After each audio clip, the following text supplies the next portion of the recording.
Isolation Comedy by Comedy Wham. I'm Colton Dowling, and we have been doing this for so fucking long. I was thinking, what, maybe we take a break in July? And then, the news, if you don't have the news, then you are, I'm sorry. I get it. You know what? I get it. But you know what I also got was a ring light. Look at this. Look at my fucking lighting in here. I upgraded because we're going to be here for a minute. I am coming to you live from the guest bedroom. It's where I'm becoming more and more comfortable these days. Anybody else in a relationship? I am doing okay. I'm doing okay. We got a great show for you here tonight. We've been doing this every Friday, but starting next week, no show. The Friday after that, we're going to do the first and fourth Fridays, but just check digital, at this point. At this point, I'm, stalling a little bit, doing a little bit of stalling so you guys can invite your friends in here. Because your friends are the fucking reason why the spike went up again, okay? And they're the ones who are having so much fucking fun out there, all right? We've been doing good, we've been doing this quarantine thing. Invite them in here, please. We need to get out of the fucking house. I'm drinking a beer. What are you guys doing? Let me know what you're doing. How's the writing going? It's fine. I've been doing a Monday through Friday thing. That's my whole thing. My therapist, who I've been seeing, asked me, what's up with airplanes? So I fired her because she's hacked and hasn't been funny since Larry David wrote for her. But whatever. She thinks I'm too offensive, but I think I can talk about whatever I want, right? Jerry Seinfeld, I'm coming for Jerry. That's my whole thing. So what are we watching? What are you watching? And thank you guys for having us in your home. This is kind of like a stand-up show. We have stand-up comedians. We have sketch comedians on tonight.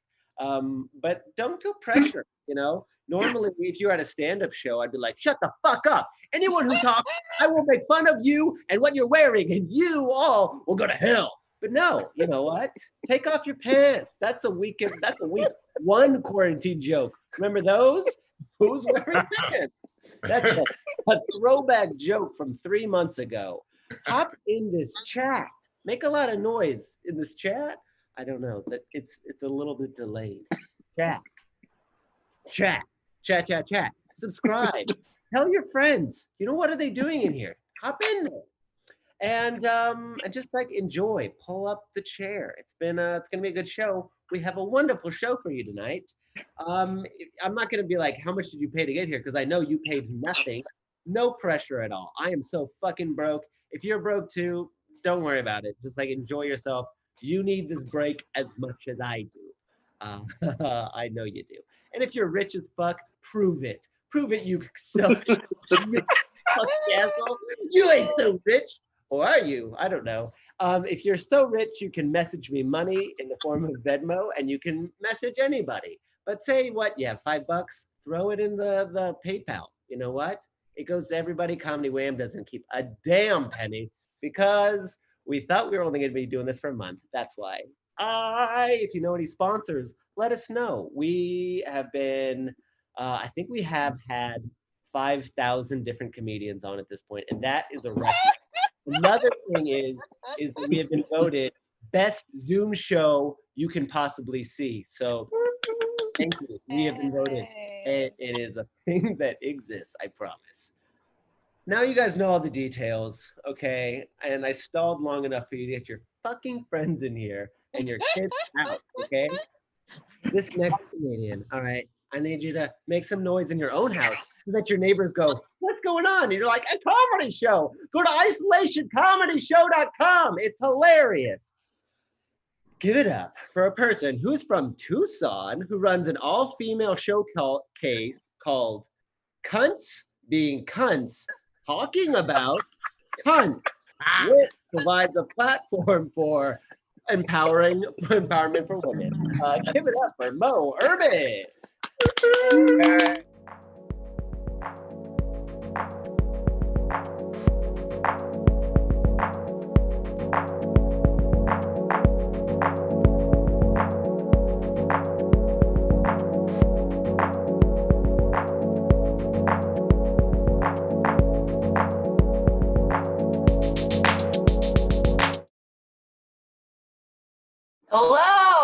Yes, cunts being cunts talking about cunts. It's super fun. You should check it out.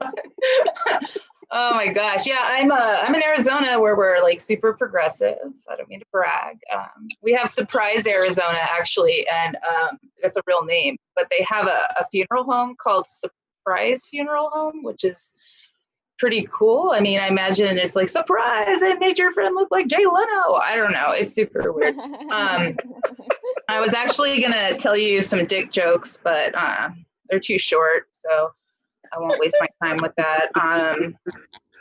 It's been interesting being in quarantine. Like, I don't know. I've become a minimalist since I've been in quarantine, actually. Plus, it has like a way better ring than I'm broke, so it's fine. You know, I'm good. I've been doing some online dating, which has been weird. You know, because now to hook up, there's a whole process. You know, I got to take the person's temperature when they come in, get the hazmat suit on. So yeah, I did have sex with one person. It was all right. As we were having sex, though, he was like, "Do you want that dick? Do you like that dick? Get some more of that dick." And I'm like, "Is there more than one dick in here?" Because if there is more than one dick, I will take all of the dicks. Like all of the dicks, really. I mean, is this what's done? Is this what he does in public? Do he talk in third person? Does he go to the bank and be like, "You like that deposit? You want that deposit? Get some more of that deposit," you know? I don't know. It's fun though. Now I just get on top. Ladies, it's so fun. Just be like, "Do you like that vagina? You want that vagina?" Yeah, it's super fun. Get some more of that vagina. Super, super fun. Speaking of vagina, I got a DUI. Yeah, before COVID, and I don't know if you've ever had to go to jail. My friend said it isn't a big deal, but I'm here to tell you it is. It's a big deal. Yeah, it's a really big deal. While I was in there, this woman comes up to me and she's like, "Hey, hey." I was like, "I got it on the first. Hey, what's going on?" She says, "I have some Vicodin. I had to sneak it inside of my vagina. Do you want some?" And I was like, "Yeah."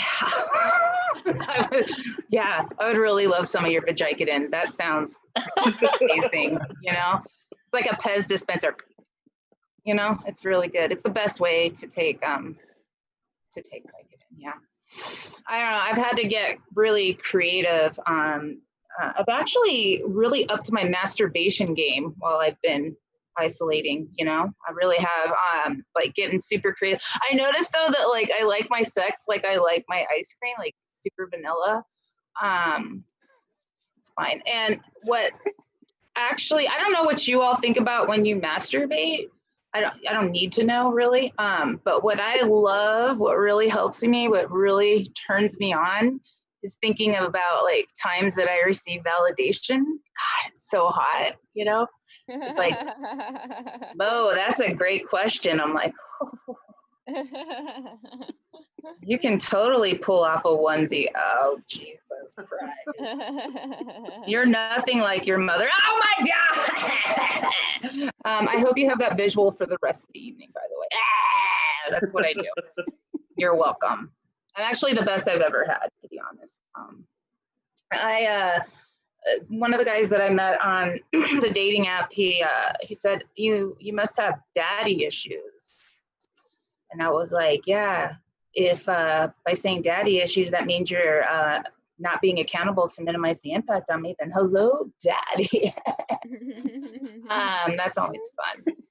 I've been watching this show. It's called Cults and Extreme Beliefs. And like what I've observed is there are a lot of cults led by men. Like there's like a couple of women, but like I think it didn't work out for most women because it just was called like coexisting in peace, you know? Like our cults come with like a pink Cadillac, you guys. Like, you know, Mary Kay, it's fine, you know, Mary Kay.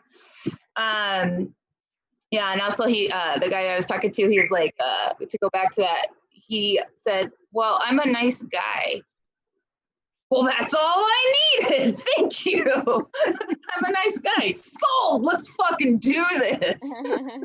Guys, that's all we need. You just say you're a nice guy. We're fucking in, man. We are in. We believe you. We are on board. So on board. I'm a nice guy. It works. Trust me. It doesn't work. It doesn't work.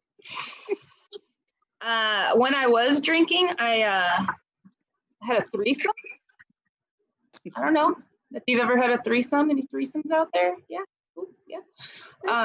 It was with my boyfriend at the time and my best friend. They had already dated, so they had a good connection. I was so excited. I was like doing like leg lifts and like jumping jacks. I'm like, let's fucking do this. Yeah. And so I get in there. I'm like, all right, we're in the bedroom. And then they started like making out. And then they started kissing. And then I realized, like, I'm not in this threesome. I'm just watching them have sex, which felt really weird. Because, like, how do you, like, I'm like, hey, guys, I want to be in the threesome. It was like PE all over again. And, like, how do you get in a threesome when you're not in it? You're just like, like, do I just jump on his back and be like, woo, I'm on the threesome, yeah, Do I just like knock on it? I don't know. Like, I found myself just like jumping, like, like, like, okay, here I go. I was fucking double dutching, you guys. Like, I was double dutching. It was weird. And then I realized, like, whoa, threesomes are a lot like the gym. Because, like, I was sweating more than everyone, but doing a lot less work than everyone. So that was interesting. I think that's a good note to end that joke on. I heard a womp, womp, womp. I don't know what's happening. I guess I'll just go. Okay, that was the light. Okay, well, I'll just end on this. I don't know, guys. I don't know what you get away with. Like, it pisses me off. Like, I was at the store and this guy had a shirt and his boxer shorts on. I was so jealous. Just his boxer shorts, but his like arms were full of groceries. And as he's walking, the cashier goes, "Excuse me, sir, half your penis is hanging out." And he just looks down and goes, "No, man, that's all of it." I'm Mo Urban. Thank you for having me.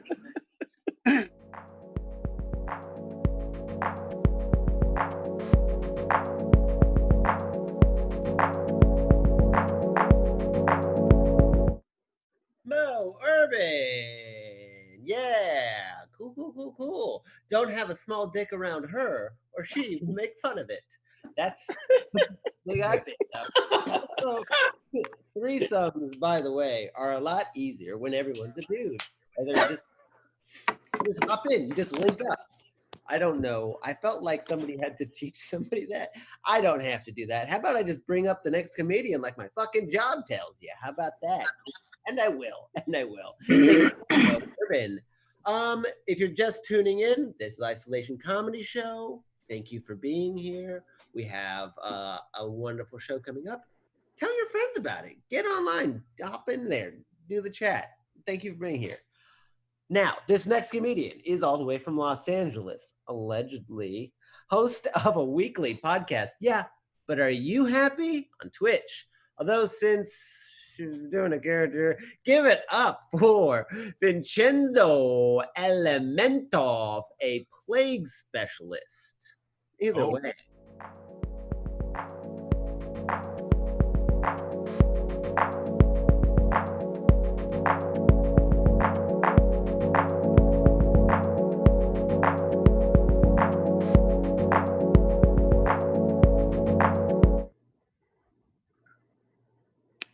Hello, yes, I'm very sorry for the confusion. I am Vincenzo Elementov.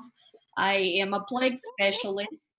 Is that assigned by the university? No, but I do have credentials, and I will tell you now. A lot of people are not interested in talking to me, even though I have been alive since 1147. I'm almost 900, and I haven't met anyone else who has lived this long. It's kind of weird. People are so impressed with Cher. They share this photo of her and her mother. They are both what's so old, but they look okay. I look pretty good. I could easily be 31, but maybe I haven't slept so good. Regardless, I have survived many plagues. Think about how many plagues there have been since 1147. We have black, we have cholera, we have malaria, we have Spanish influenza. I've learned a little bit of something from everyone, and I want to give you the opportunity to hear about it from me, someone who was there, because people, they are always talking, they don't know. You may ask me questions in this Twitch chat. I'm learning technology. I don't stick to all of them, but people, they're curious. The Black Plague, you know it. You've heard of it. It was a terrible disease. It all started when a rat crawled into someone's bumhole and died. It was bad, very disgusting. Big bumps all over your body, like cystic acne was covered in the BP oil spill. It's gross. Of course, now we know what causes disease. It is bacteria, it is virus, and this is why the masks work. They are in our mouth, they are in our spittle. We started wearing masks early times, like 1300s. We wore them all the time during the plague. Super fashion. If there had been a Vogue magazine, lots of masks. But the thing is, we were not stupid, shitty pussies with our masks. I have one from the plague times, right here. I sort of wore things like this. You see, it is badass. It is punk rock. We didn't have punk rock at the time, but we did have cool masks. Your masks are for pussies. You have this one. What is this? This is not fashion. This doesn't go with I have silk and velvet. And you want sorry. This one is more effective. I look like a fucking duck, and not in like a cool way, like a metal way, like I'm a duck skeleton, but just like I digress. You may wear whatever mask you want, but I don't like them. Okay, just checking my notes. Okay, yes, we do that. But experts, they told us to wear masks back then. So we have had this knowledge. We have had the knowledge of how to fight the plague. How else do you explain how old I am? I am 900. I have fought many a plague.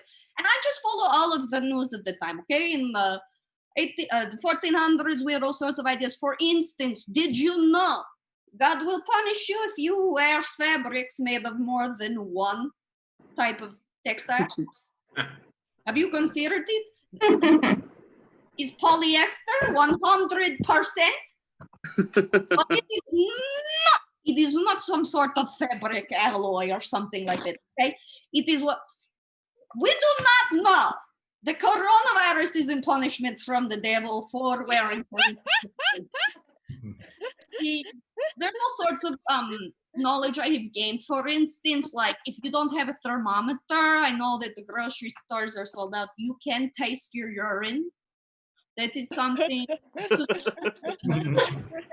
Whether you have if you have those weird blisters on your feet, I've been hearing about those. You can chop up a snake. Not a big deal. You can just throwing this out there. You can eat arsenic, just a little bit, just a small amount. Don't go crazy, but the virus doesn't like it. Drink vinegar. My favorite. Something for you to consider is just to sit in a sewer. If you think about it, we do not like sitting in a sewer. So why would we heroes? These are all things I've learned from priests over time. Okay, what else? This is another one we treated with arsenic. If I were to tell you an advice here today, it's that arsenic is sort of a cure-all. You can also use opium. I did a lot of opium in the cholera time. It's not safe for babies. I do have to tell you that. I learned that one the hard way. But babies, you can give morphine. Spanish flu, we're sort of getting into the now. Opium, we're past that, it's sort of like passe. We're doing heroin now, just small amounts every once in a while. One thing that did happen during the Spanish influenza that I think you need to consider is that the peasants did revolt. Not just one place, lots of places. Sort of just overthrowing the powers that be, during, just not to shade you, but you've made some bad choices. There's one thing before we get to the end that I want to make sure nobody is talking about this. Nobody is talking about the cure that I believe has kept me young for 900 years. And that is drinking a daily diet of human blood. Nobody's talking about it.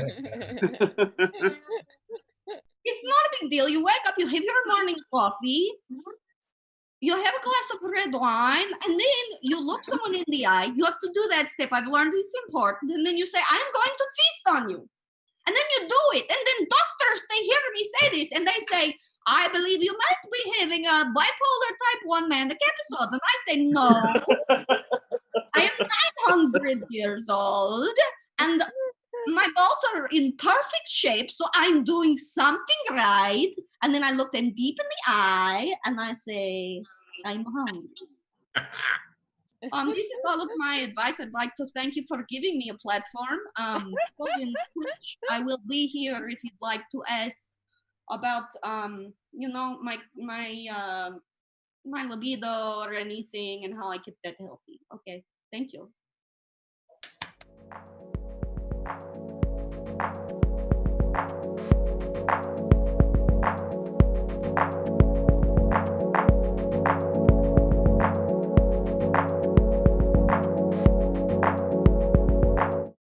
Give it up for Vincenzo, the Italian vampire. That was an Italian accent, no matter how much you think it was. Not an Italian accent. What are you even talking about, Colton? I mean, why would you ask me if it was Italian? His name is Vincenzo.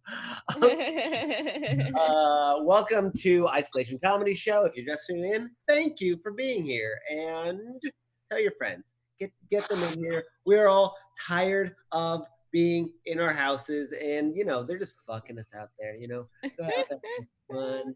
Get them in here. Get them in here. Where it's safe and fun. Okay. Also, look at that. I just did an accent nail, which is also Italian. We have another comedian coming to you from out of state, where it's safe and not a hot spot. This next comedian was Portland's funniest person finalist, and I believe it because this person is my favorite host of all time. I've done a couple shows with him, and favorite host of Relentless Splendor. Give it up for Riley McCarthy.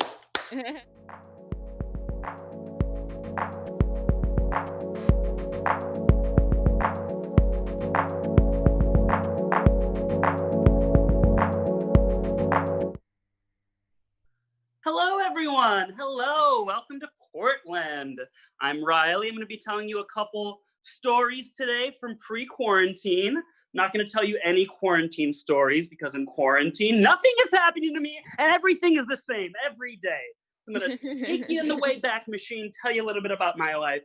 Before I do, though, I know we're taking some Venmo donations directly to the comedians. If you want to donate to me, if you could actually go to this URL on my forehead, that is the bail fund for the Portland protest going on right now. If you can read it, take a screenshot, bail some people out of jail. Do that with your money because I don't need it. All right. Okay. There I am again. Hello. All right, I'm going to tell you some stories. I think I'm going to start with the story of the last time I almost got into a fight, which may surprise you. I'm not someone, if you can tell, who normally gets into physical altercations. I'm kind of like I describe my body type as a bit of a poached egg. I don't hold up well to physical contact. Kind of poke me and I fall apart. But I almost got into a fight very recently, and it was at an all-night 7-Eleven, which should surprise no one. If you've ever been to a 7-Eleven after 2 a.m., it is international waters. Anything goes. There's people rolling dice in the drink cooler, babies smoking cigarettes. I'm pretty sure I saw a pigeon wearing an eye patch just outside trying to bum a cigarette. Just got a smoke off. Don't know why the pigeon was British. Don't know. But anyway, that's the scene. It was 2 a.m. I just got done playing basketball in the rain with my parole officer. You know how it goes. Pop into the 7-Eleven to get a Gatorade.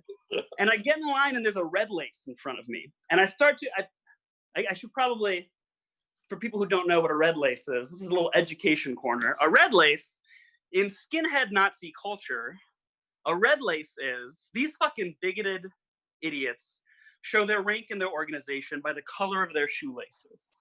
So to achieve the rank of red lace, you have to have beaten or stabbed an immigrant, a Jew, a person of color, or a queer person. Whoa. Fun, right? Yeah, I promise this is gonna get funny. And so I see him, he's got the full regalia, shaved head, SS tattoo, red laces. And as a queer man seeing him in my neighborhood, I get fucking pissed. So I get in his face a bit. I'm like, how'd you get those red laces, man? How'd you get those red laces? Which, out of context, must have sounded insane to everyone in the store. Just Foot Locker, dude, fuck, get off his ass about it. And I should say, before you start thinking that I was being brave or heroic in this moment, it's probably worth mentioning that this guy was about 4'11", you know? Couldn't have weighed more than $110. He was one of those mini biglets, I like to call them. If I wanted to, I probably could have just scooped him up, ran outside, and tossed him in the dumpster. But nothing happened. The person working behind the counter broke it up, kicked us both out. I went home, but I obsessed over it. So, a thing like that happens, and it's all you can think about for days. And I realized the reason I couldn't stop thinking about it was the reason I had noticed him in the first place. It was the red shoelaces. I was like, these bigoted, homophobic assholes have the gall to show their pride with a colorful piece of flair. That's gay as shit. It just is. There's no two ways about it. You cannot appropriate pizzazz from the queer community. That is not okay. Not allowed. A little ski of water going here. I've got all my lovely plants, so it's like I'm outside when I'm inside. I know a lot of people are doing self-improvement in quarantine. I'm trying to do that myself. I'm trying to become a more honest person. Honesty doesn't come naturally to me. For instance, I did spend most of last year lying about being a doctor. Context on that. A little over a year ago, I did a stint in a place called Unity Mental Hospital. And I know what you're thinking. Riley, you couldn't have spent time in a mental hospital. You seem so stable! And I know there's a lot of people from different places watching right now. So if you've never heard of Unity, what Unity is it's a very underfunded, understaffed mental health facility here in Portland that has the vibe of a well-funded, overstaffed haunted house, okay? It is frightening. So the hallways are just full of shambling, dead-eyed creatures, only instead of zombies, it is the mentally ill. And instead of ghosts, it is haunted by a broken healthcare system. So that's fun. So I do my stint, do my week in Unity, and I get discharged to outpatient. I have to go 3 times a day for the next 6 months. Now, outpatient is like brain school. Super easy, just go in, take your notes. I'm going to there 3 times a week, and across the street from my outpatient facility is a Starbucks. I start going there every day. I do a good job in brain school, I deserve a latte. And in this Starbucks, there's a barista named Mary. Now, Mary's great. We got to know each other very well over these 6 months. She was the yin to my yang. Her, calm, collected, patient. Me, wild-eyed, covered in cat hair, shrieking. We balanced each other out. It was beautiful. And I'm in there one day, and I'm looking, this is pre-quarantine, I'm looking clean cut. I look like a regular-ass dude. And before I became the fucking troll monster that I am right now, because I don't have to see anyone. And I'm in there one day, and I'm talking to Mary about my day at outpatient, and I'm just like, oh, God, Mary, Dr. Lauer was just on my ass today, on my ass about every little thing. To which Mary says, yeah, coworkers can be hard. Now, what I should have said in that moment was something along the lines of, no, you misunderstand. I'm a patient, not a doctor.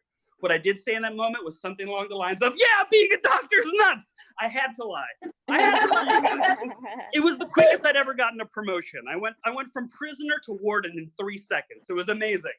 And that was 2 weeks into a 6-month stint.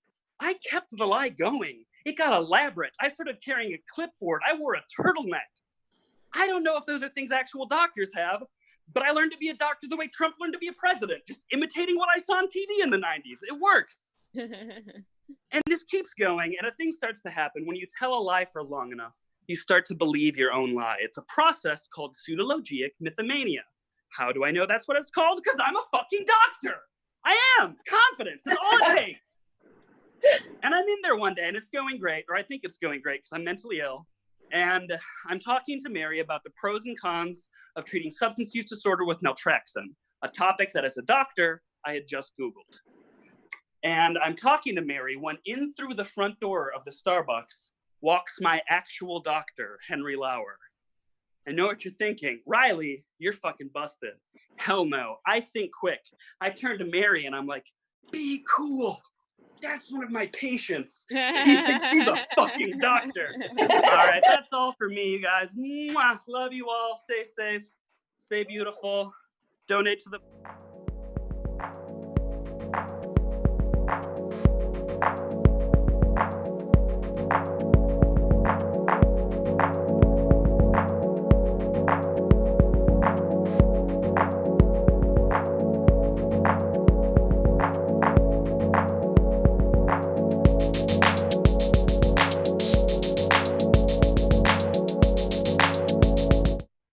Riley McCarthy, Dr. Riley Dr. Riley McCarthy. Holy shit.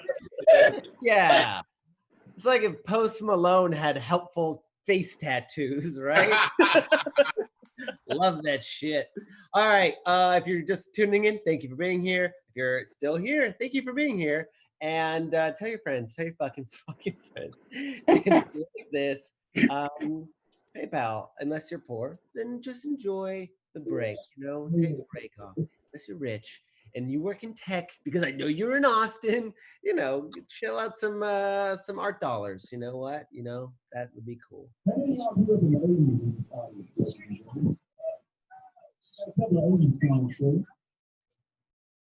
Cool. Our next comedian is coming all the way from Australia, and it's not a bit. I promise you, he's really from Australia, from Wagga Wagga, which is a place, Australia.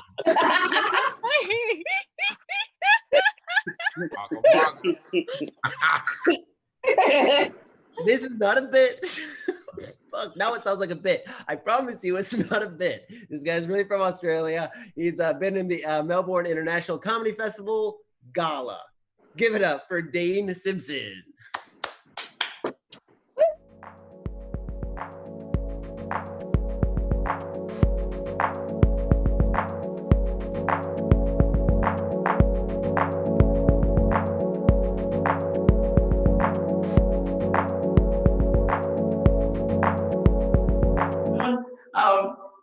Were you guys laughing at the tenor name? I love that. I'm Dane Simpson. I live in Australia. I live in a town called Wagga Wagga, which is halfway between Sydney and Melbourne. I know people are already laughing. Okay. And what's really funny is the Krusty the Clown on The Simpsons. He's like, funny places, Walla Walla. Walla Walla is literally an hour away. So there you go. A little bit of trivia for you. Thank you so much for having me on the show. This is really cool. I live here. Let's start where the name Wagga Wagga comes from. It's actually an Aboriginal name. So it's our traditional First Nation people. It stems from, used to be a bastardized version of crow. So like in Aboriginal language, they say it twice. and that means to pluralize, so crow, crow, but it would be more like this is a place of many crows. So that's where that comes from. But instead of using like the white language, they use the black one. So they say Wagga Wagga, place of many crows, which is good because if they used an English term and they used a collective noun, it would be Wagga Wagga murder capital, which is not ideal, right? Anyway, don't expect the jokes to be that clever. That's the absolute peak of what I can do. What I thought I'd do is because I've done a few Zoom shows before, and I thought that I don't know, sometimes being a little bit more visual sort of helps with me and give you guys a bit of an idea of my life. I was talking about the Aboriginal people in Wagga Wagga before. That's the Wiradjuri people. That's their native name. I come from just above in a place called Walgett, which is the traditional people, Gamilaroi people. Yes, I'm a descendant of an Aboriginal people. I don't, to an American, I suppose I wouldn't, like both mum and dad are Aboriginal, but my mum's dad, my granddad, was a white fella, so apparently that equals Indian. I don't know how, scientist. Okay. Anyways, what I thought I'd do is I'd show you a little bit about like around my house, because this is where I've been stuck for the past couple of months. Especially being like an Aboriginal man, I grew up just out in the bush in Australia with my dad, and my dad would take us out, and we would be like under the stars, when I grew up. It was pretty cool. So when I had my house built, what I thought was I'd always want to be under the Milky Way. So I had this installed. If you didn't like that gag, pop the kettle on, go have a cup of tea. You're not going to like the rest of this. Okay. What else have we got? What I thought I'd do is I'll take you into the room. Into here, it's my creative room, right? So we go in there. I'll show you. What have we got here? Oh, how'd that get there? Oh, that's actually that's rare. That's like one of a kind. Sometimes I play the guitar. Oh, yes. Some things that have been happening is like I've seen that people have been using to get over quarantine. Like they've been using like puzzles of horses and stuff. Not me. I've been working on the cure, right? And I'm almost there.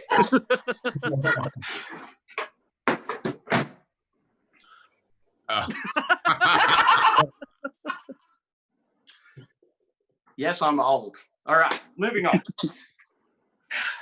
What else have I been thinking? Like in Australia, a lot like the Americans, we have like that room. What's it called? You chuck all your shit in. Toilet. That's right. What else have we got? In here we have like a games room. Me and my partner, my fiance, we play like Hangman, right? But we play New York City prison rules. Can't figure that out. Yes. Not quite there yet. We don't go at the back. There's a monster at the back, and I'm really scared. He's got a lot of energy. Pun City. All right. This is the couch. Me and my fiance, we sit down. We have a little kiss. Oh, there it is. Oh my God. Bravo. Obviously, we have Netflix. We have that's our net. We'll just give it a little flick like that. What else entertainment? I'm obviously an Aboriginal man. I play the didgeridoo. This is my. Actually, people don't know this about me, but I can bend the didgeridoo. Just like I can. Oh, Doombra.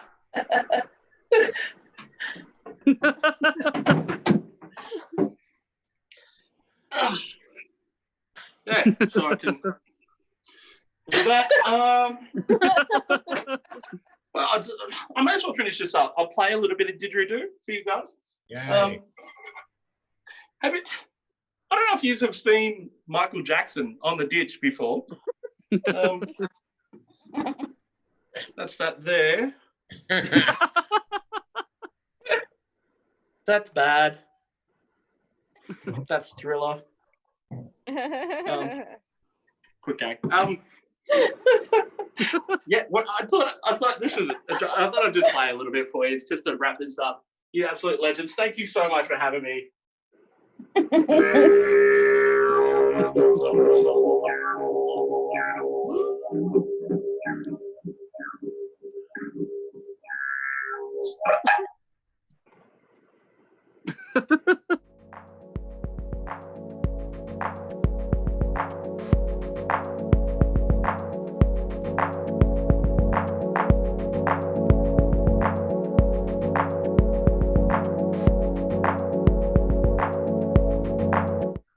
Hey, Simpson, that was great. Americans are lazy. Holy shit.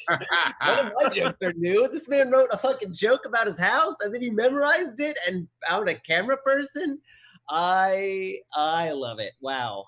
You guys didn't even know if he was going to be Australian from that shit intro I gave him, but he did it. Another one. How about that? This comedian is all the way from Houston and just opened a comedy club, I'm pretty sure. We've had her on before. We brought her back. She's amazing. Put your hands together for Keisha Hunt. Yeah.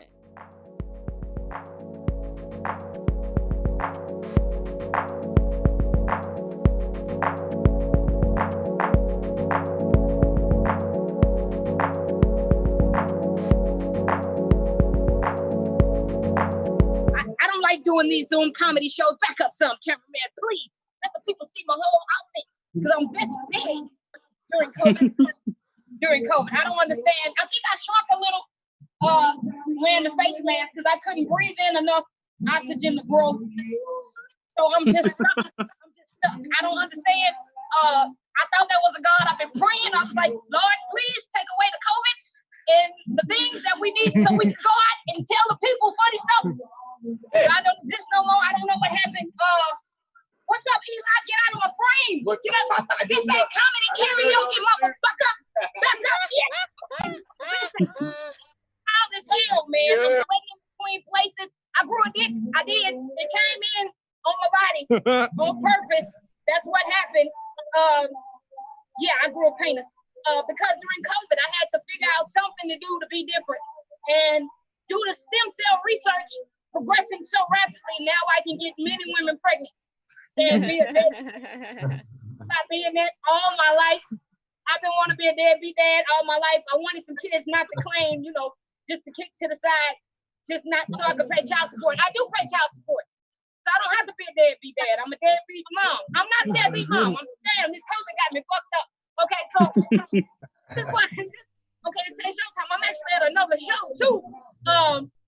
Doing this. I'm not high right now, so that's probably why I'm agitated like this. Hey, doing a comedy show. It's not comedy karaoke. I'm back on me. Let the people see my outfit. I want them to see what's going on with me during this pandemic or the apocalypse or hell. Because I really believe we are in hell. This is definitely hell. I think this is what hell looks like. You know, I thought about something too. I'm a lesbian. I really thought about hell. Like the rapers in hell, they would get me. I know it. And I couldn't do nothing. I couldn't do shit about it. I'd be like, they raping me. They go, so we in hell, bitch. You know, so here it go down. I thought about that. I want to go to heaven now. I want to be a good girl. I don't know how you get in there or if that's even real. And then they said God looked like everything and everybody. I wonder if God would come to the door looking like a tree, throwing glitter, going, hey, bitch. I don't know. Maybe not. But if he is real, then this COVID gonna go away and something else gonna come like Stephanie with herpes. I don't know. We'll figure it out. Some people probably would rather fuck Stephanie with herpes than catch the COVID. Maybe. I don't know. I don't know. I've never been with the burning bitch. But we're gonna figure all this. I've been the burning bitch before. What Moses in the bush? Keisha and the cooch. Keisha and the cooch is burning. And they be talking to people. The cooch do. My cooch be talking to people. Like I take it off and sit it on the dresser and it be holding conversations with different bitches. Every once in a while, like, how you doing? Nice to meet you. Where you been? So I just talk to people like that. My cooch, I should get in some clothes, but they don't make ankle clothes. Face mask. Put a face mask on that pussy. Look, put the face mask on that pussy. Mask on that pussy. Okay, yeah. Tell the children to leave the room if you got kids in the room, because I like to say pussy. Kids need to know what that is. We need to quit telling them who to holler in privacy. No, that's a pussy and a dick. And sometimes they don't go together. They should never go together. They should never go together. That's nasty. Be gay, kids. It's the way of life.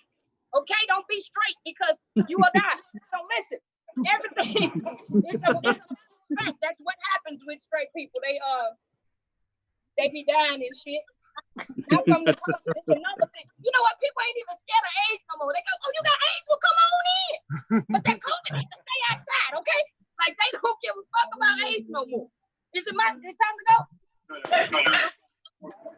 I'm on another show. I don't know what the fuck he just said, but we gotta go. So let's go. Follow the people. Yeah. So this is comedian Keisha Hunt. We not doing no tour, nothing. I'm still on my stage. Okay. Gotta put a face mask on. Are you still getting me? I ain't got one for the pussy box. Okay. Hey, how you doing? You heard me talk about the face mask on the pussy? Do they sell pussy face mask? Is it a such thing? Are you getting the mask on the cooch? Get the mask on the cooch. Get the mask on the cooch. Okay, now back on the face. You know what? How can I do that? How can I? Okay, we're not gonna even talk about that no more. I am sweating in places that you ain't supposed to sweat in. That's how I know I ain't got the COVID. Because I'm sweating this shit out. I'll be a different race after I sweat all this shit out. I swear. I don't know what race I'm gonna be. Sweat all your melanin. I'm gonna sweat all my melanin out. I need that shit. That's expensive. Melanin is worth a lot of money. I was sitting up there trying to shave $1 million off of me. I couldn't do it. I couldn't do it. It's too much. It's too much. I'm gonna find what's the dude name that played Homicide? He got a lot of melanin. I'm gonna call him. What's the dude that played Homicide? What's his name? Or Seal. Somebody done tried to get Seal already. I seen the scar on his face. Somebody tried to get the melanin off his face. You know, they seal that up. And he's like, I'll call myself Seal. Okay. Somebody tripping? Okay, so this is what we gonna do. I'm gonna go get a water because I don't drink no more, and I'm gonna roll me a blunt. Be smoking. Pass it. Somebody pass it. Yeah. Hit that shit. Okay. I am sweating. Look at the beads on my forehead. That's not grease, ladies and gentlemen. Hey, oh shit! What are you doing? We're doing a comedy show. Oh yeah. Well, that's Bruce Lee. Now, I'm telling you, I'm British. We don't hold back. Okay, that's right. Right. Say what we mean, and we mean what we say. That's right. You're British? Yes. Okay.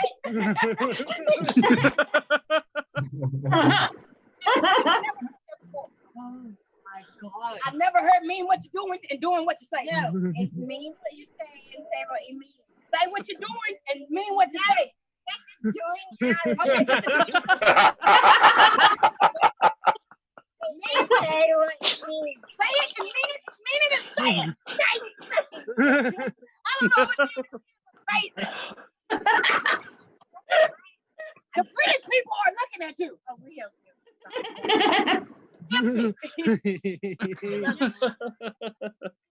I'm just like this is how I am when I'm sober. Are you single? Are you single? I'm not married.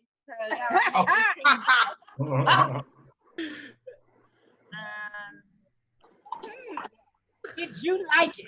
Yeah. Yeah. Are you with a woman now? No. Would you like to be with a little black woman? I like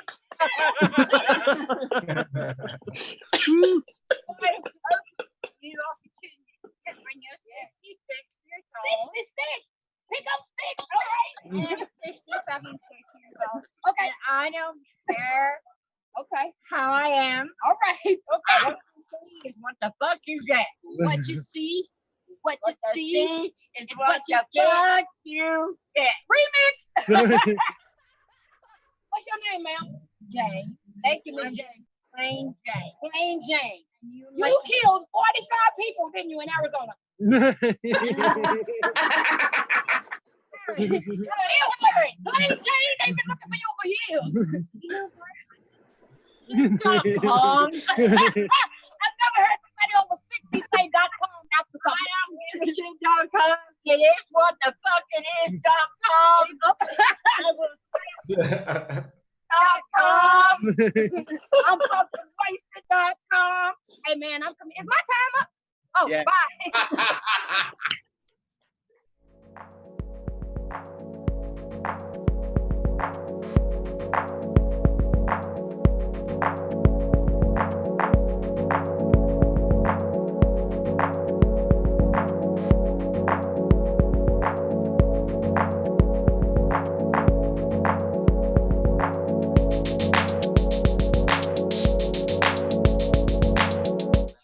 Keisha Hunt with a drunken. Who's on first? Insider jokes. They don't always work. Whatever. Hey guys, welcome to Isolation Comedy Show. We are just trucking through this. I don't have any anecdotes for that one. I'm just like, who the fuck was Plain Jane? And who murdered 45 people in Arizona? I'm gonna do some Googling. I like a murder mystery. And right now what I got is a mystery.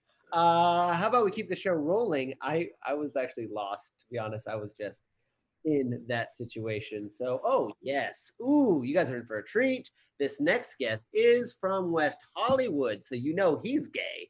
It's the Wham show, Teddy Tales, every Tuesday and Thursday, 5 p.m. Pacific. He guest starred on AJ and the Queen with RuPaul. That's on Netflix. And also, Chitty Chitty Bang Bang is on Netflix. And has done a rendition of Chitty Chitty Bang Bang on Netflix, which you should go and see on his Instagram. Give it up for Teddy Margus.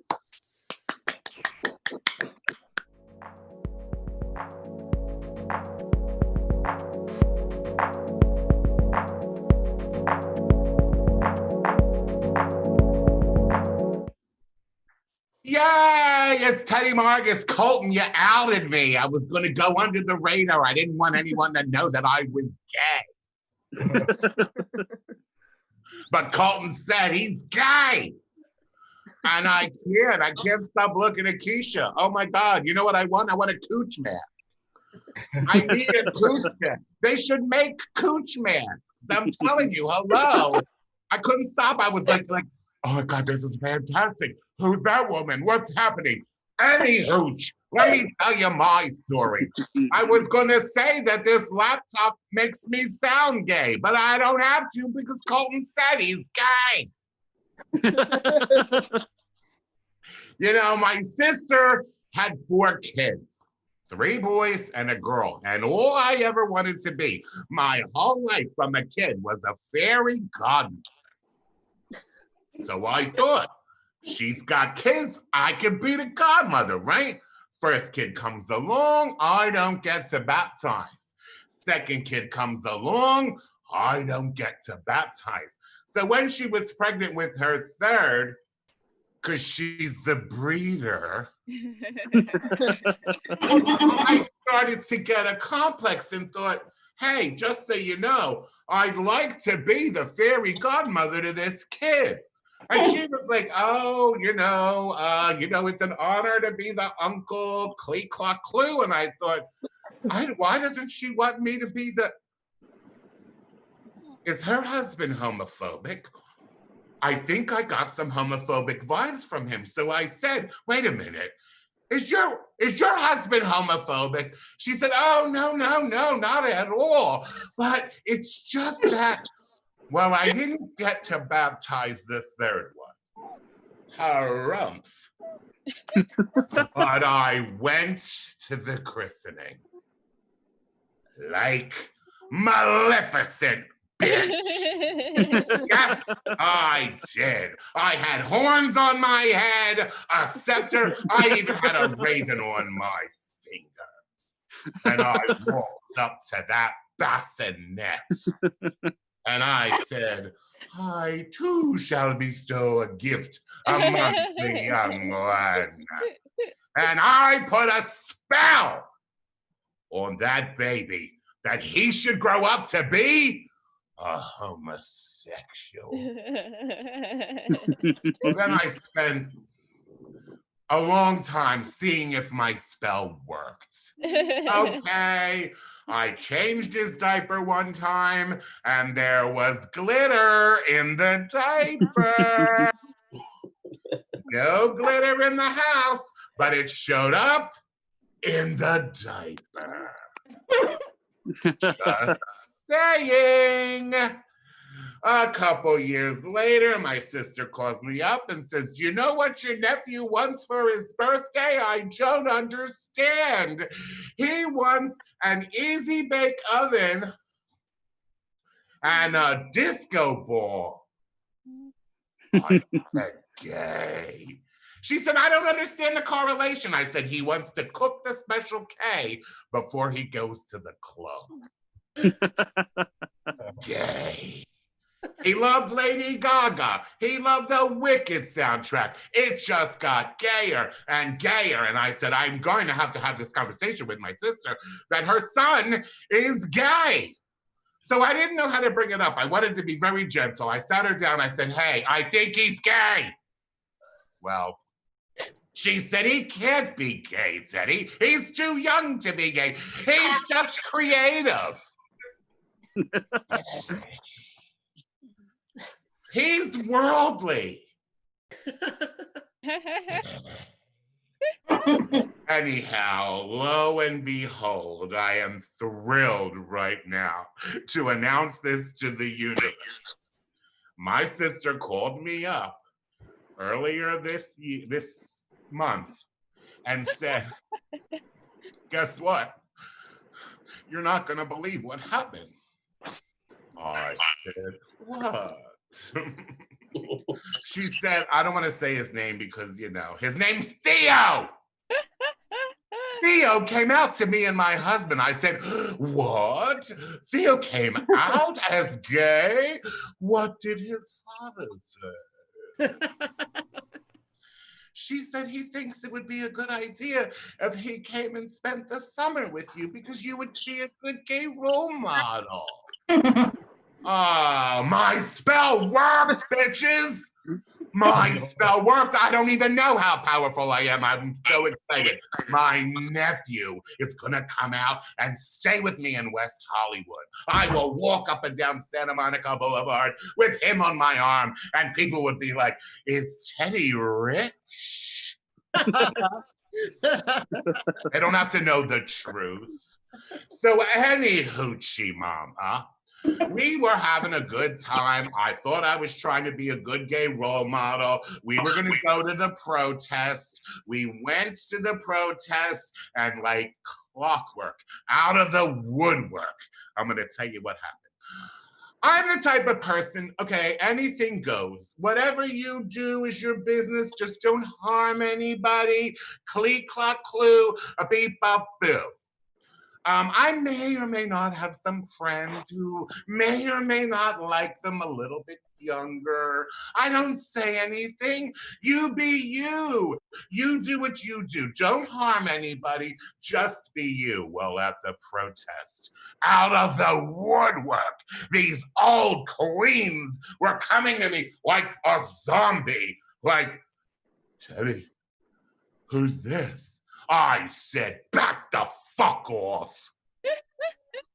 That is my nephew. Stay away. You're a sick person. You like him. Find someone your own age. Anyhow, very long story short, we had a great 2 weeks. It was fantastic. But this a little bit bothers me a little bit. We were driving around and my nephew says to me, Uncle Ted, I am a huge power bottom. I said, oh my God, my spell is so powerful. I don't know how powerful I am. And I said, look, Theo, it's not the fantasy that you're looking at. It's not like porn. It just doesn't go in. You know what I'm saying? You need a lot of lube and a lot of Chardonnay. Just saying. We had a great time. It was fantastic. Just the other day, my sister calls me and says, your niece wants cargo pants. Oh my God, I got 2 of them with one spell. Yay! The power that is Teddy Margus. I love you, and we'll see you next time.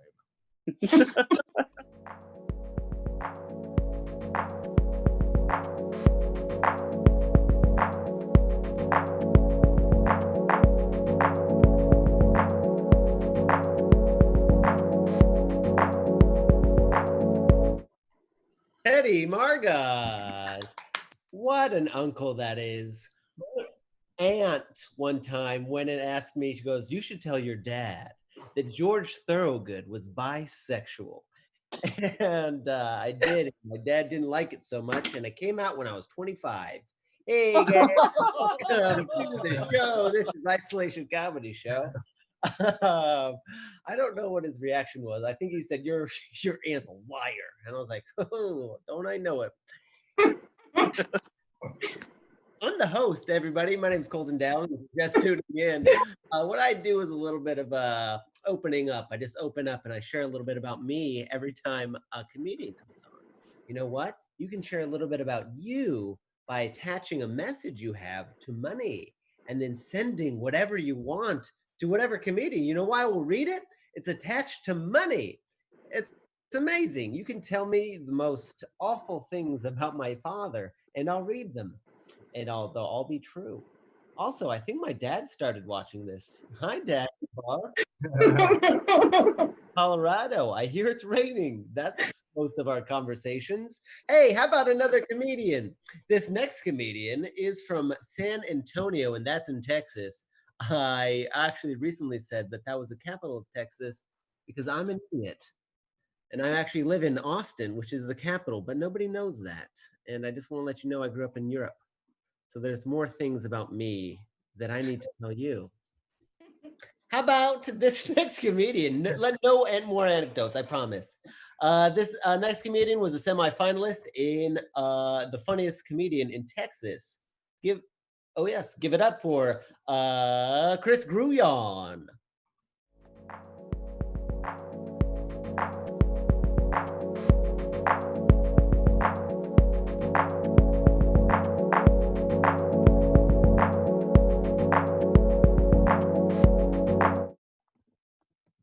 What's up, everybody?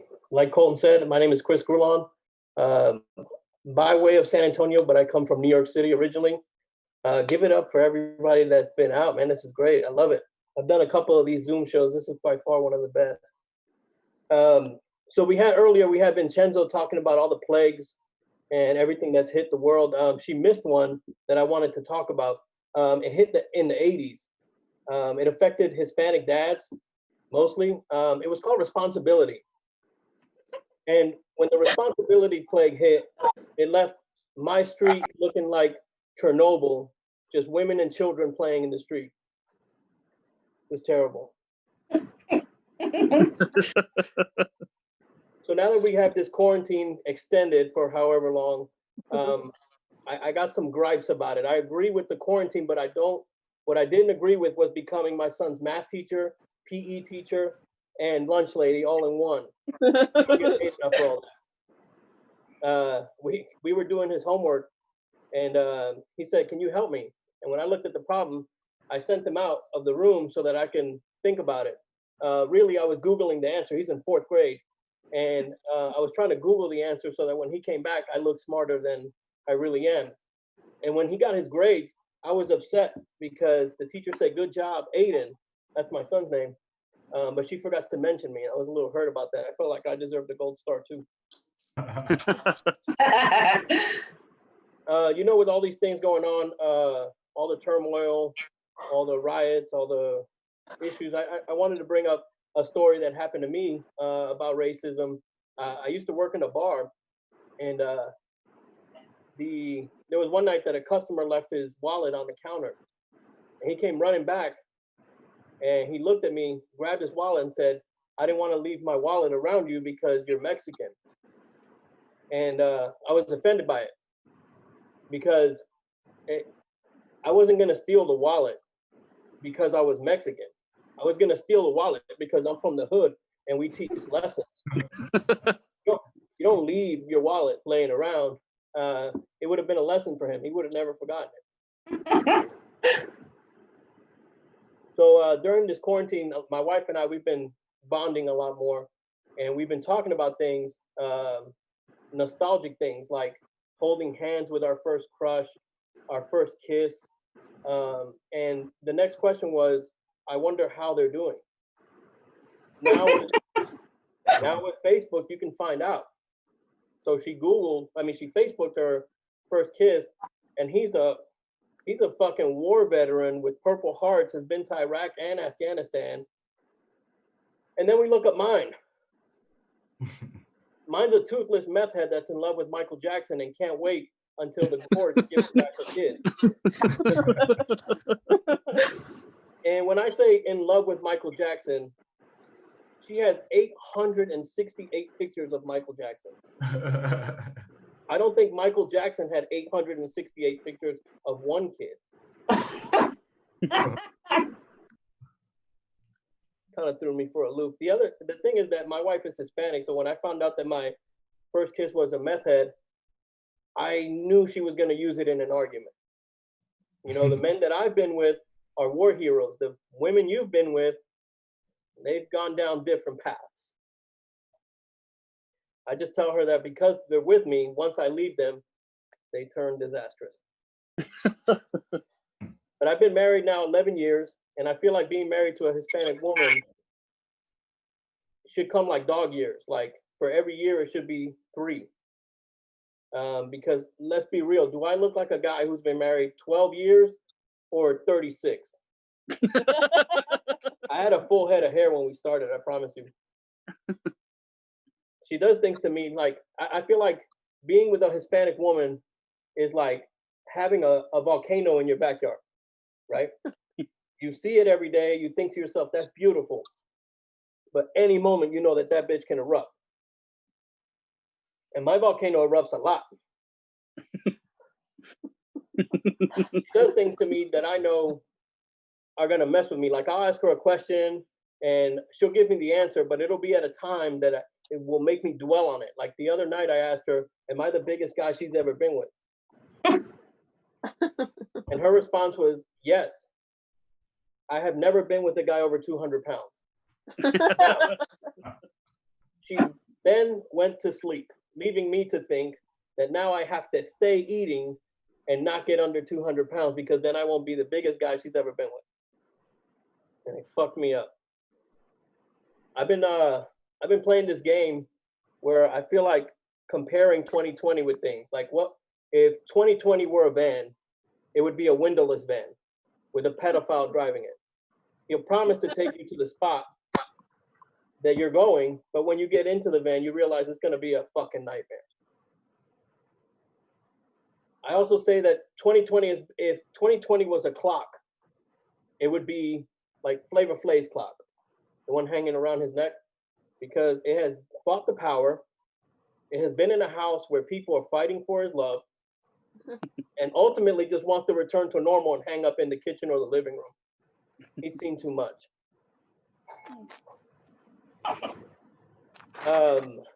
Growing up in New York City, one of the things that I had to deal with were drug dealers. And the drug dealers would take their drugs and hide them in my mailbox. And my mom, being the person that she is, challenged the drug dealers and threw all their drugs out. The drug dealers broke into our house and wrote on the mirror, "We'll be back, bitch." They took it in lipstick and wrote it, "We'll be back, bitch." So my mom took that same lipstick and wrote, "We'll be waiting" on the door. Now, as the man of the house, I felt like I had to do something. So when my mom went to sleep, I changed it to "My mom will be waiting" because she needs to stop the lesson. All right, yo, that's my time. I'm Chris Goulon.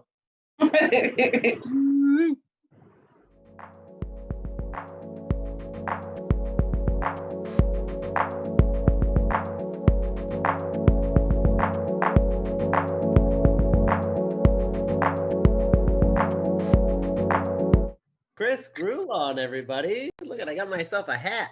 Feeling very, very. This is where we turn into the straight comics, right? Chris is from New York, but he loves San Francisco. That's fun. This is his background. You guys pay attention, guys. I need you guys to pay attention because we have another 3 comedians left, and then the show's over. So, I mean, if your friends aren't here already, where the fuck are your friends? Get them in here, invite them, and then talk about it in the chat and say, did you remember that comedy show we went to? You were at your house, and I was at my house. Oh shit, man! There's that guy from Australia. Remember that? He showed us his whole house. Wow, that's what you call an inside joke. And what an inside joke this is. This next comedian is from Austin, but one time he ran into Kyle from living single at a mall in LA. Give it up for Simply Courtney.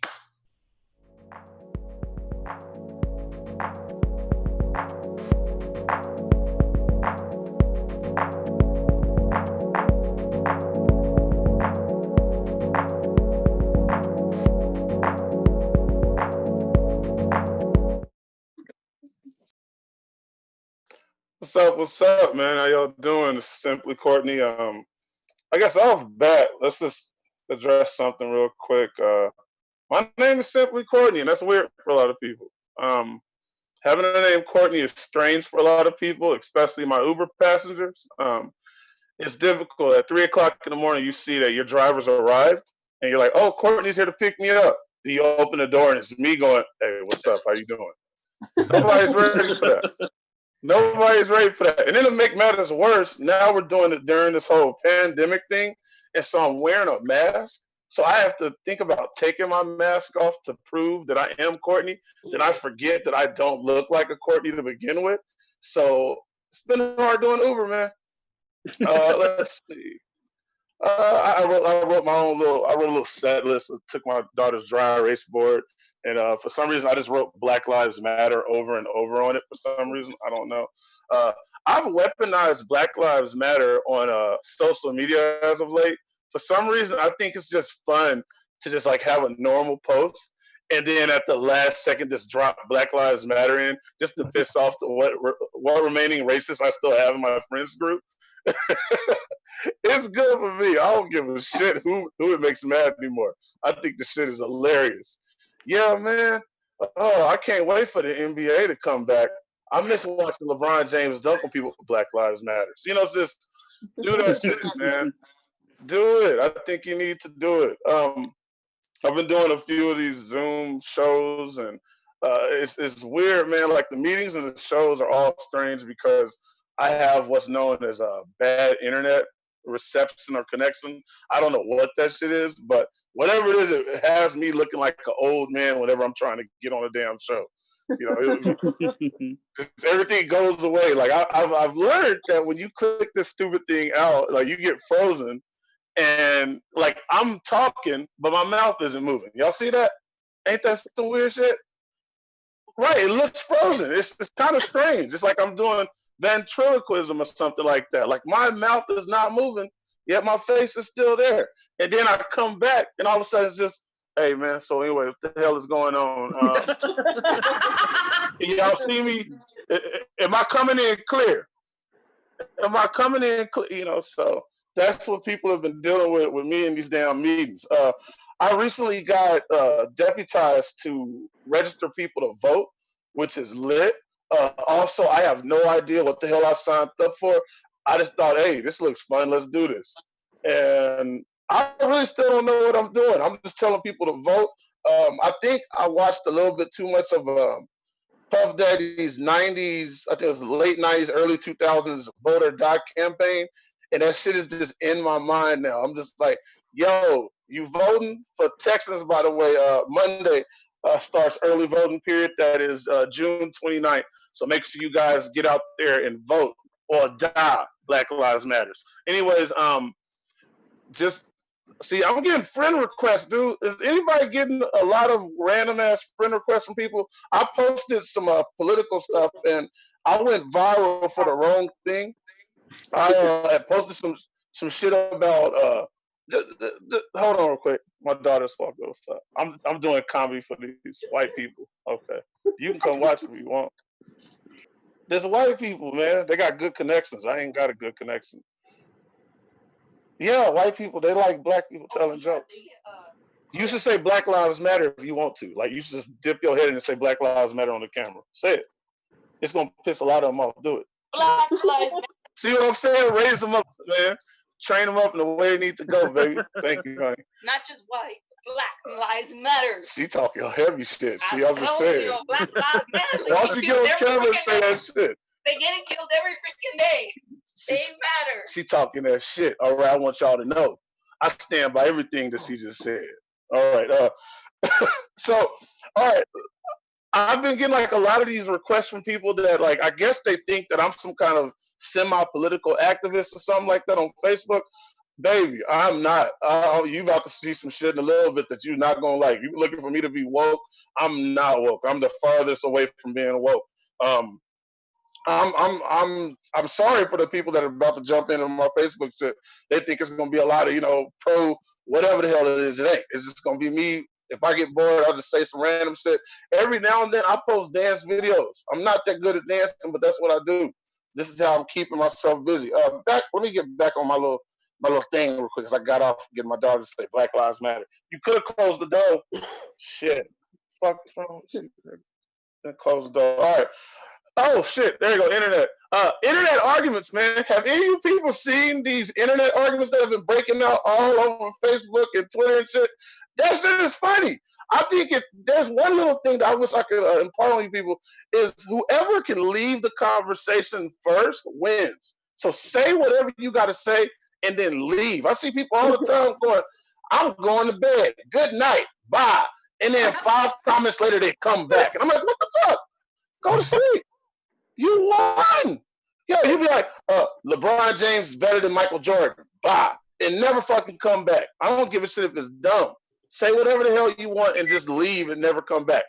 Turn your shit off or just, I don't know, log out. I had one person tell me, I think, just fucking delete the app on your phone or something. But stop this whole coming back and stuff. I watch people all the time getting these 300 comment arguments and stuff talking about nothing.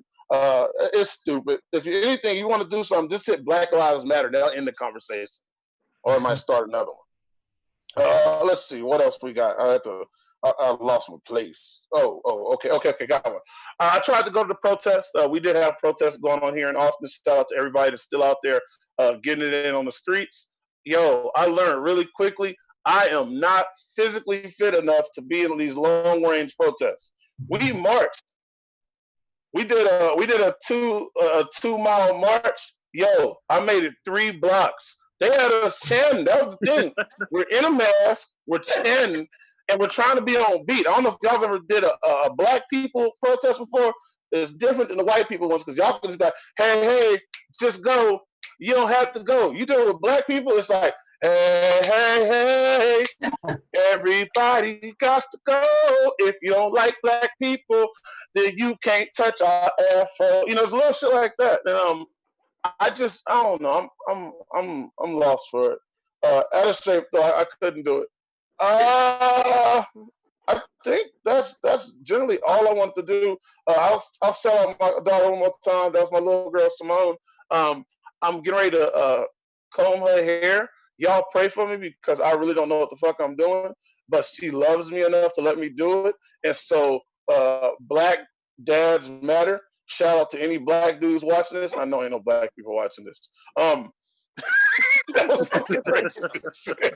I know ain't no black people watching this shit. Now there's some black people watching this. All 2 of them that live in Austin. Shit, that was it, man. I don't have a lot. I think it's a lot of cool stuff that's coming up after me. So, y'all do your thing, It's been a good time. Thank you guys for having me on. Oh shit! Did I do the freeze camera thing again? Is my mouth frozen? Oh shit! It's frozen. Damn it! Hold up, man. I'm gonna throw it back to cold, man. Y'all be good. Have a good one. Bye. Black Lives Matters.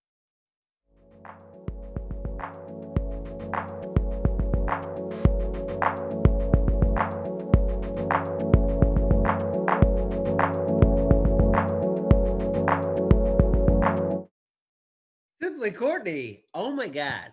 Okay, he's controlling that freeze thing. That's talent, and it's at least a good out. I mean, you know, you've been in shitty meetings and you're just like, oh, but how does he do it? I can't. Okay, well, give it up for Simply Courtney. That fact alone is very impressive. I don't care who the hell you are. That shit's hilarious. And of course, Black Lives Matter. And I've been drinking. I'm sorry. Not. I wanted to give a moment of silence because that. I don't want to take it seriously, so I don't. I've said a lot of jokes tonight, so I wanted to be serious for once. But we have 2 comedians left, and they're pretty freaking great. You guys are in for a treat. If you're just joining us, welcome. It's kind of a comedy show. Been doing a little bit of stand-up, a little bit of sketch, a little bit of hey-yo. If your friends are here, get them fucking in here. Where the hell are they? Are they shopping? What are they doing? You know your friends are up to fucking nothing. And I've already watched all this Survivor. If you guys want to talk about it, hop on my podcast. I do not have yet, but I should, right? Okay. 2 more comedians, and then we're out of here. This next one is from Los Angeles. Has a podcast called When the Cavalry Come. Give it up for Carrie Assad.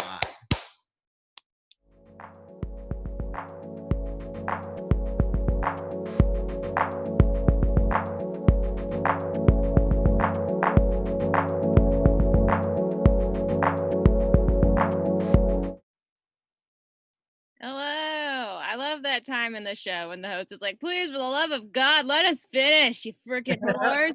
You just like chill out for 1 second. I've done that a lot too. I'm always like, come on, we put in so much effort. We did a tech check. All right, just finish the show.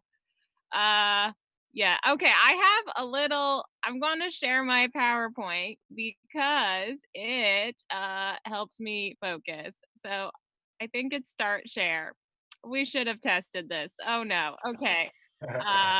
It is, right? It's start share. We'll find out. Okay. Host disabled attending screen sharing. Okay, never mind. Don't worry about it. I will just do it. Anyways, you guys, I have a boyfriend. What? Thank you so much. It is my biggest credit in Los Angeles. I do have a boyfriend. And we've been doing this thing every night where we spend the night at his place. And he doesn't know it, but I live with him. He's so stupid. What a dummy. He's especially not very smart now. We're in quarantine. He should have put it together. I haven't left anywhere. I'm not going anywhere, baby. We've actually been getting along really well in quarantine. We've been getting along really well. And by that, I mean, we're having sex. I legitimately got embarrassed for myself. I said that out loud. Me and my boyfriend are binding. We're having sex. The sex is good. It's going well. I'm a little worried I'm pregnant. I thought it'd be fun if I took a test before the show and then read the test results with you. It looks like there's only men left from the performers, so this will be odd. Okay, this is the pregnancy test just says arrest the cops who murdered Breonna Taylor. That's interesting. It seems to be truthful. Oh, I can screen share? Let's see. We'll see if we can start share. It doesn't seem to want to. That's okay. This is going fine, right? Anyway, so that pregnancy test was honest in more than one way. That was interesting. My boyfriend and I have been together for a long time. Actually, I'm kidding. We have been together for a long time. But I just wanted to say my boyfriend and I are like basically married. Did you guys know that if you're married, you're less likely to catch COVID? Did you know that? It's because married people are already standing 6 feet apart. Ayo, marriage sucks. Don't do it. I'm kidding. We have good time. Sex is fun. I've had it before. Yeah, my boyfriend and I have been together for a really long time. Very long time. We've been together like a million years normal human person time, which is almost 5 years LA time. We've been together 5 years LA time, that's something. And relationships, they change, they grow. Like year one, it's like, I can't believe I found porn on your computer, right? But then year 5 is like, I can't believe I found porn on your computer and all the women look like me, babe. Oh, that is so sweet.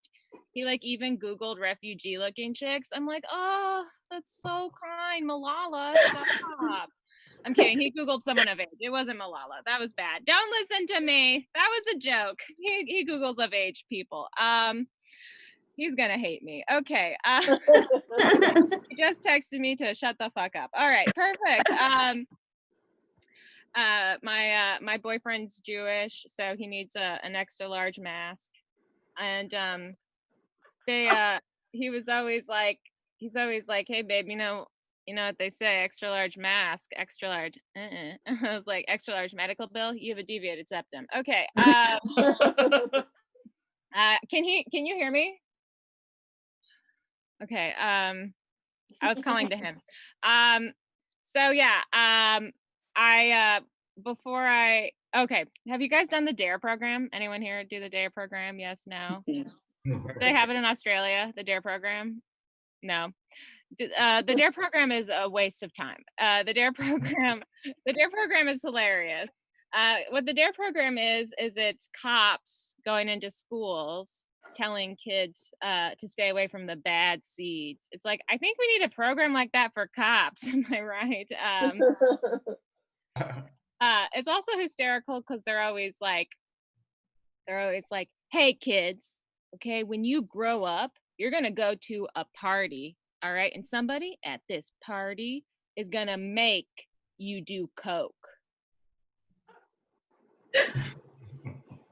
But I've never been to a party where people share coke. It's just never happened. They're always like, hey, your face is bleeding, you should leave, because I have adult acne.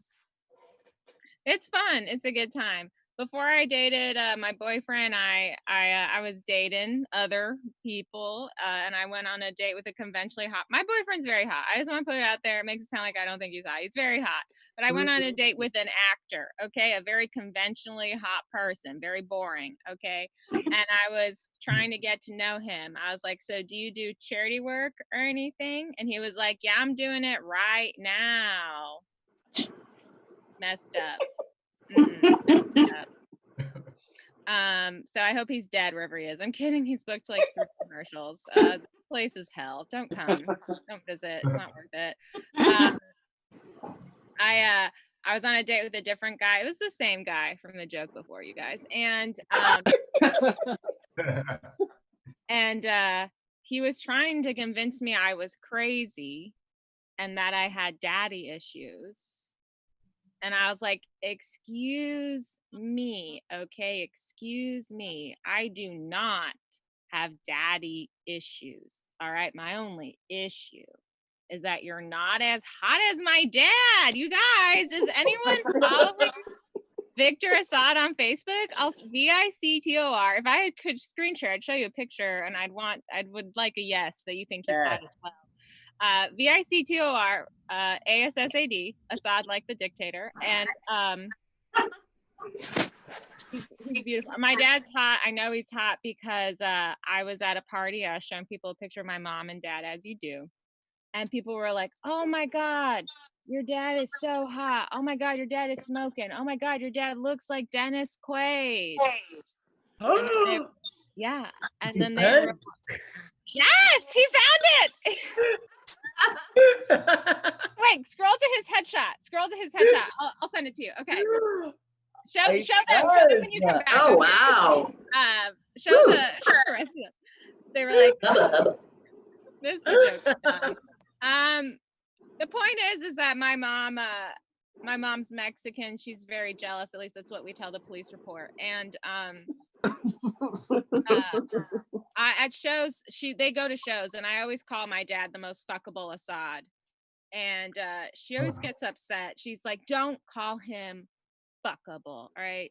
Don't call him fuckable. I fuck him. I'm the one who fucks him." I was like, "Mom, stop taking white women's jobs." Am I right? I think we're done. Colton, please share the photo, okay? Because I want them to know, and please comment that you think he's hot. It's my way of keeping him not aging. I don't know. I'm gonna have such a hard time. Thank you so much, guys. This was fun.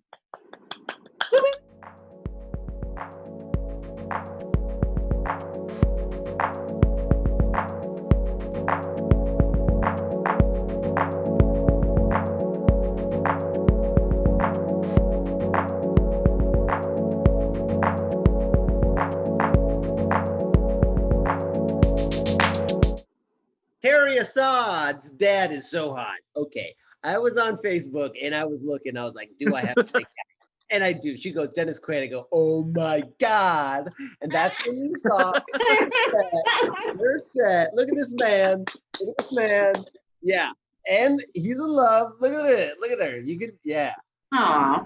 So, you know, what does your dad look like? And send him my number, unless he's on which I totally will do a glory hole thing with him where he thinks I'm a girl, but then I'm something. It doesn't matter. We'll figure it out as long as is that the end of our show? No, it's not. We have one more comic. But first, I wanted to thank all of our performers. Thank you so much. Derek Kopswa is the music that you keep on. My brother is calling me from med school. He's growing up so fast. And just need my help. What do you think it is? Grades? Stop calling. You guys can't see my screen. I can't screen share either. I promised no more anecdotes, and then I lied. How about for this last comic, and then I'll do all thank yous and notifications and my brother anecdotes at the end. Give it up for this man who's from Denver. www.dinosaurclublimited.com for exclusive skits and merchandise. Give it up for Christian Inglewood. Please don't.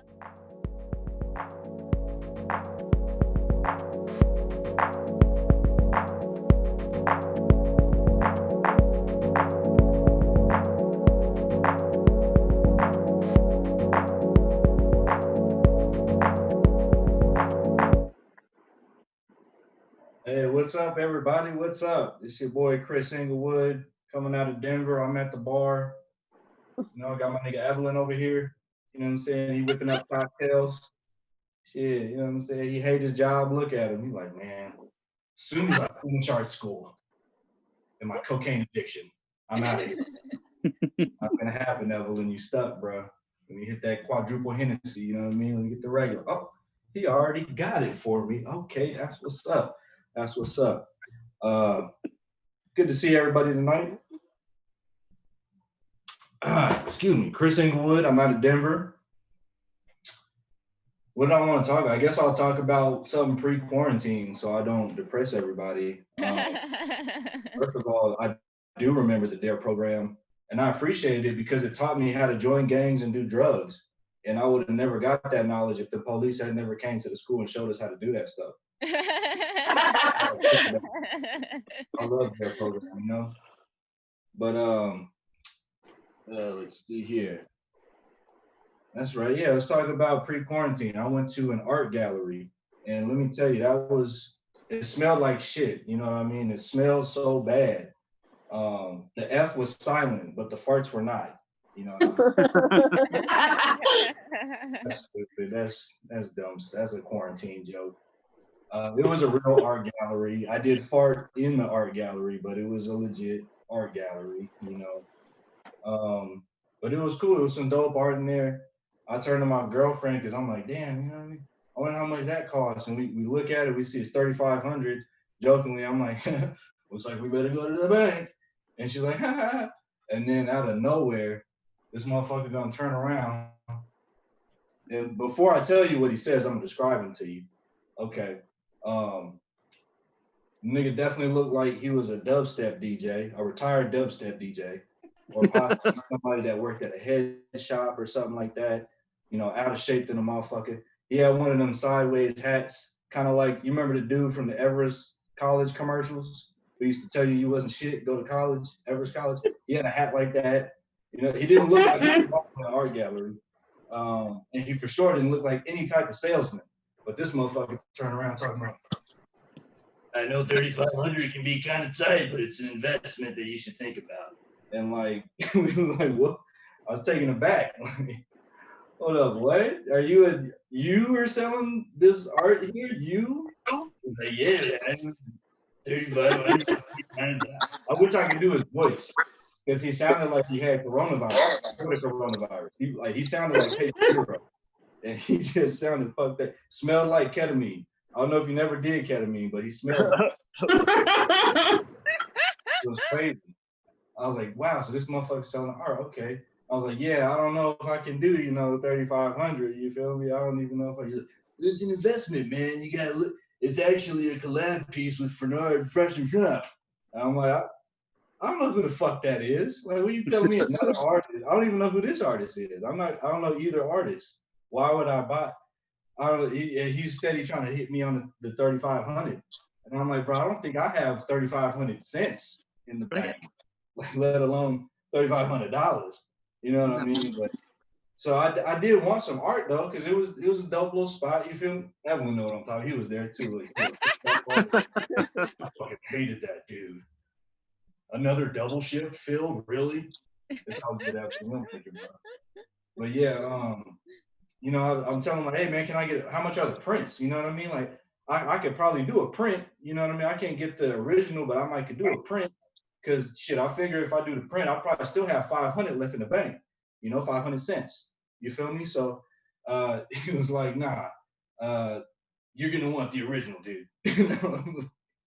I just could not get around to getting the price on even the print. He just was steady trying to push that 3,500. And he kept saying, I know 3,500 can be kind of tight. And I was like, yo, what the fuck does that even mean? 3,500? It could be kind of tight. My foot in your ass. Like, how much? Like, come on now. I'm not trying to hear that shit. I can't afford that. But yeah, long story short, I didn't buy anything. And I just never judged somebody because he never looked like he would be a salesman of anything other than maybe mushrooms. But he was and it threw me it threw me because I'm a salesman. I sell software. I probably don't look like I sell software, but I do. And the white accountants are definitely surprised when I show up at their office talking about software. Like, you sell software? Yeah, I'm selling software and ketamine. No one's buying ketamine no more. But yeah, that's really all I had tonight. This was actually my first virtual set, and it was fun. I know Evan trying to get home. My nigga tired. He didn't. I'm gonna finish this here. Thank y'all for having me. Shout out to the other comics. Thank you, Colton. Shout out to you. Peace.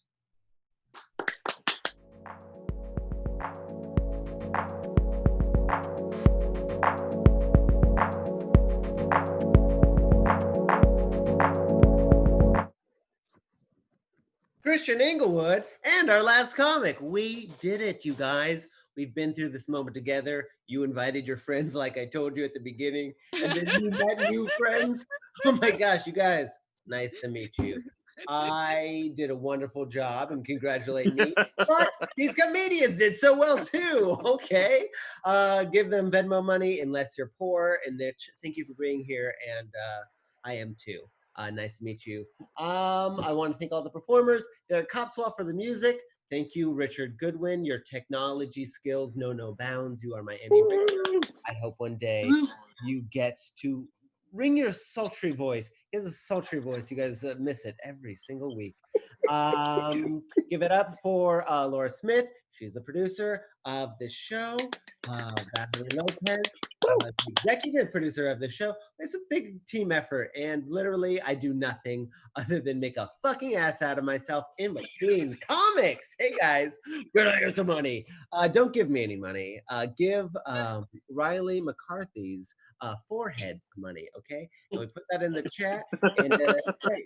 Oh yes. If you're like, oh, where the hell am I? My friend invited me here, and I don't know what's going on. Follow comedywham.com. It has a bunch of different stuff, podcasts, shows. We're doing this every other Friday now. And now you'll know when and which shows to do. So thank you guys so much for coming. Thank you for all the comedians. And I'll see you on another Friday. Woo!